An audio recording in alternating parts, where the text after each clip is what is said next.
What up, T Squad? It's me, Keisha, and I'm here with this week's All Tea, All Shade Real Housewives of New York City Season 15 Reunion Part 1 review. So, I don't have any notes or anything because basically the focus of Reunion Part 1, of course, was Brynn and all of the lies that she told this season. But before we get into all of that, I want to talk about the fashions. If you didn't get a chance to look at my fashion killer Real Housewives of New York City season 15 reunion looks review, it is up right now. I'll link it at the end of this video. But in that video, I said that my best dressed for the reunion was Uba and Jessel. I loved both of their looks. And I said that my worst dressed was it Sai or was it Brynn? I think it was Brynn. Yeah. But, things read differently on camera. I do stick to what I said that Jessel and Uba were my best dress. I want to even say Uba and then I'll say Jessel was my second best dress. Uba looked freaking fantastic. The hair was laid. I loved the gold eyeshadow. Her makeup was on point. Those large gold earrings, I think they were either Balmain or Bottega. If you paid attention, her and Raquel actually had on the same pair of earrings. The dress, the stockings, the shoes, everything was just on point. She looked like a chocolate goddess. She looked like a Nubian queen, okay? She looked stunning, okay? Best hair, I will say, goes to Raquel. I loved her ponytail with the little origami like plaits or whatever in it. So cute. I really loved Raquel's dress. I just feel like she had on way too many accessories. She needed to take several things off, especially with her having the big earrings, and then she had the choker like necklace, then she had the big old bangle bracelets. It was just too much. The dress was enough. It was stunning, okay? It was a showpiece. It was a piece of art. So I didn't feel like she needed all that. I love the earrings, but she needed to take off the necklace. I said this in my video. And honestly, she could have took off maybe one or two of those bangle bracelets, but she looked great. I do change my mind, however, on my worst dress. If I did say it was Brynn, I'm changing it to Sai. Sai's hair looked a mess. You can tell that they didn't even put in tracks. It looked like they might have put in like a half wig or something and tried to work it in with her hair, but some of her hair was sticking out. It was really stiff. It wasn't any movement. And that dress just looked like a dress Alphaba would have worn in Wicked. I didn't like it. It just looked like a witch. I didn't like it at all. She was my worst dress. But I really did like Jenna's uh robe look. I thought that was really dope and really chic. I wish she would have had on more of a statement earring and like some diamond necklaces and really go there, okay, on some Elizabeth Taylor type of time. But let's get into the reunion of it all. Let's start with Erin. Erin discussed, her being pregnant. Her baby is due in April. Congratulations to her. She does know what she's having, but she's not saying yet. My spirit says it's a boy for some reason. Don't know. Hopefully it is. But this will be her fourth child with her and her husband Abe. We know that she lost her father a few months ago. So rest in peace to her father. He seemed like he was a really good man. They didn't update us on her mom at all on what's going on with her cancer and everything, but I'm praying that her mother is doing better and prayerfully in remission. By the way, I had my MRI done yesterday. If you don't know, I had breast cancer myself. I was diagnosed in 2021, and every year I have to have a yearly mammogram. So yesterday I had my mammogram, I mean not my mammogram, my MRI done, so they could get a better look into, my breast to make sure that they don't see any tumors or anything. Check my lymph nodes, and it's just a more extensive, intensive look at my boobs. And thankfully, prayfully, my results came back today, and everything was negative. Thank you, Jesus. Actually, if you can see my arm, this is where I got my IV yesterday. It was a whole debacle with that child, but that's a story for another day. But thank you, Jesus, that I am still in remission and cancer free. I got 2 more years of these, and prayfully I will be cancer free and not have to take medication every day anymore. But this isn't about me. This is about Brynn's mom. I mean, not Brynn, Aaron's mom. So I pray that her mother is doing better. What else? Sai and this whole Pavit thing. She was saying that she really feels like she deserves an apology for Pavit for calling her the B word, and how it really affected her when he said that she is bipolar, considering that her mother was bipolar and had just recently passed away. So it really affected her. And I get it. It hurt your feelings. That it seemed like the bipolar thing affected her even more than the B word, because it hit more close to home. And she was like, if it was my husband, he would have apologized and everything. And Jessel was like, I've talked to him about it, but she can't make him do anything he doesn't want to do. And I was so happy that Jessel brought up, he feels like he's owed an apology from you as well, because of what you said. You insinuated that my husband goes out of the country to cheat on me. None of this would have been set in motion if you hadn't said what you said, my love. And Sai needs to recognize that and take ownership of that. You can't say what you want to say and then want to control how somebody responds. And just because he went lower than you, now you're the victim and that person is wrong. It doesn't work that way. You should have never said what you said about the man. Period. Was what he said mean? Yeah. Was what you said mean? Yeah. But you put this wheel in motion. And I think that she honestly needs to let it go at this point. Really, honestly, truly. And the fact that she feels like Pavit owes her an apology is crazy to me. Like, Sai, sit this one out and have several, okay? Have several. If anything, y'all both need to apologize to each other, but it needs to start with you, and then just start on a clean slate. Period. The part about Jessel and if she's had any work done, Andy caught a lot of backlash for that question. And he said, this is one of the number one questions that you, the viewers, ask for me to ask. And I get it, but it is very uncomfortable asking women what they've had done and this, that, and the third. Some people are very open with it. Others aren't. And it was a slightly uncomfortable part of the reunion, because she was like, I've had Botox done. And before she could continue on, Brynn did interject on some, yeah, I know what she's had done because I took her to somebody that I know, and insinuating that, girl, you didn't have more done than that. And even after she said what she'd had done, Brynn still had this look on her face like, girl, you lying. And Jessel said that she has had Botox, she's had fillers, she got her teeth done. Was that it? Botox, filler, and she cut her hair. That's what she said that she had done.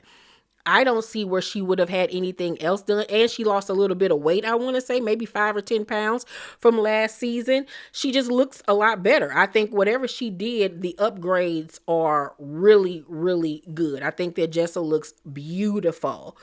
Beautiful. I loved everything that she has done to herself. And I think that maybe even though the audience asked for him to ask that question, maybe he should not ask it anymore. You know what I'm saying? Because everybody's not comfortable saying what they've done. And it honestly isn't anybody's business, to be honest. Let's talk about Jenna. Jenna needs to go. I know that Bravo loves her. I know that Andy loves her, but she brings absolutely nothing to this show. The fact that we do not get to be privy to her relationship, and she tells the press stuff, but she doesn't reveal anything on the show, is a crock of ish, okay? And then every time she's called out, she wants to do this stupid baby voice. Oh, I'm really sorry about that. I know. I'm gonna do better. Sorry, guys. Oh my God, I'm so sorry. Yeah, I feel bad about that. Sorry. No, no, no. I'm sick of it. I'm sick of it. She brings nothing to the show. Nothing. She's boring. She has no storyline. She really doesn't contribute anything. Not even great fashion. You know what I'm saying? Like, they've put out a casting call for season 16, and honestly, truly, it was great having her on the show, but I'm pretty sure the amount of money that they paying her, they could hire 2 new housewives and split that money that they're paying Jenna and bring in 2 more housewives, okay? I honestly feel like with this new casting call that they have for season 16, that it needs to be somebody to replace Jenna, and it needs to be somebody to replace Brynn. I don't think that Brynn is coming back at all. But Jenna needs to go too as well. Please get her out of here. And honestly, Raquel. Raquel was cool, but she really didn't do much for me, to be honest with you. She really honestly didn't. She didn't add any flavor, any drama. Her partner was more interesting than she was. Like, she can go.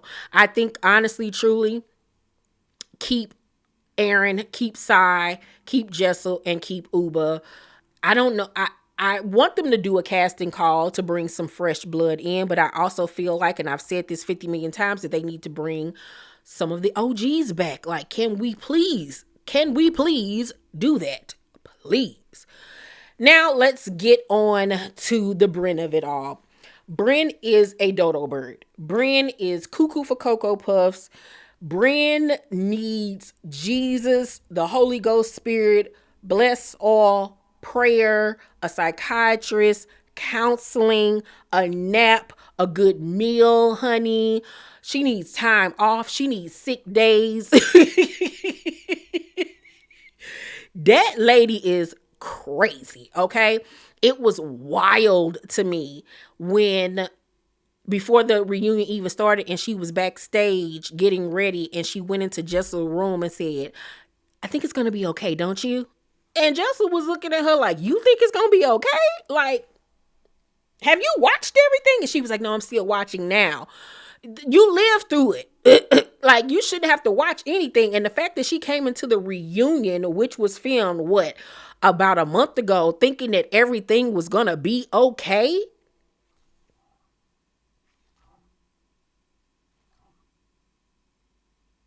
She needed exorcism. Like, I couldn't believe it. Then when she was backstage getting her glam done and watching the finale episode, and had an attitude because everybody was telling the truth about her and feeling bad for Uba and not her. I said, well, slap me in the face with a biscuit.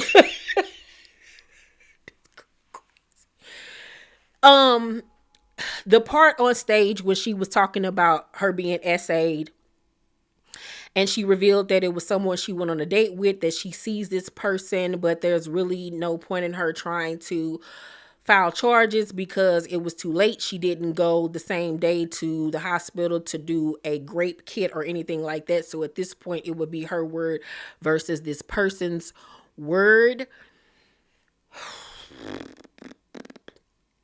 I'm just going to keep it a buck with you.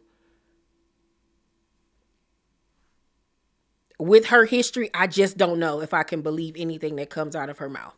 I'm just going to keep it a buck. Crucify me if you want. But Brynn. I don't know. I don't know about her. If it did happen to her, God bless her. I pray that she works through the trauma and that she does get help and healing from this situation. And I pray that whoever did do this to her is punished and is caught, and everything bad that needs to happen to a person will happen to that person. But I honestly do feel like if this did happen to Brynn, I also feel like Brynn weaponized it for her own benefit, to be honest with you. what really endeared me even more to Uba is that even with everything that she has done to Uba, Uba still felt sympathy for her on that stage. Still felt empathy for her. She even cried. You know what I'm saying? And to know that even with everything that you've done to her, she still cares. You know what I'm saying? She got on that stage and lied about Sai, saying Sai said she loved her in a text message and that Sai crucified her for 5 straight weeks, her and Aaron. And I'm like, Aaron was your only friend. Yeah, Aaron had issues with you like episode 1 and 2 when y'all first started filming. But after that, you and Aaron didn't have any problems. Aaron was the main person that had your back. Now at the reunion, she helped crucify you. What? And they were all like, what is she talking about? And like Sai said, you literally crucified your own friend and used your trauma as a way of ostracizing her and hurting her. Like, you did this to you, ma'am. Then the conversation about her lying and saying that Jessel said that an ex that she'd had schmecks with was the love of her life. And I watched the interview of Jessel's with was it Page 6? It was with somebody. And she said that the night that episode came on, she was sitting right next to Pavit watching that episode and was shocked because she was caught off guard. And she said she had to explain to her husband that this is not true. And that Pavit didn't even really honestly believe her. Like, that's crazy. This is what I was saying. Like, girl, you playing with people's marriages. Like, she took a story and slapped it up, flipped it, and rubbed it down. Like, what is wrong with this girl? And it was like there was no remorse for anything that she did. Nothing. I was shocked. I was shocked and bewildered. And I pray that she gets help. I really honestly do. I don't know if she has like a personality disorder or something, but I've been saying it all season. She lives in this imaginary world where the things that come out of her mouth are real to her. And I don't know, child. I don't even feel comfortable like reading her for real because there's an actual real life mental problem with her. She's not well. She's ill. You know what I'm saying? And she needs help. And it's sad to see that she has ruined whatever this opportunity could have been for her. And now you're going to be forever known as this liar and horrible person and untrustworthy. Like, none of these ladies will ever trust you again. And I don't know what network would ever trust you, because you're a liability now. Because if you lie and say that somebody knew that you'd been raped and then tried to use that against you, what would you lie and say about somebody in production? You're a liability. Don't nobody want that type of energy around them. Nope. But that's my thoughts on Reunion Part 1. Y'all let me know what y'all thought about it down below in the comment section. Please make sure to thumbs up this video, subscribe to my channel, and turn on your post notifications so you know my videos drop. I love you guys, and I'll see you on the next one. Bye.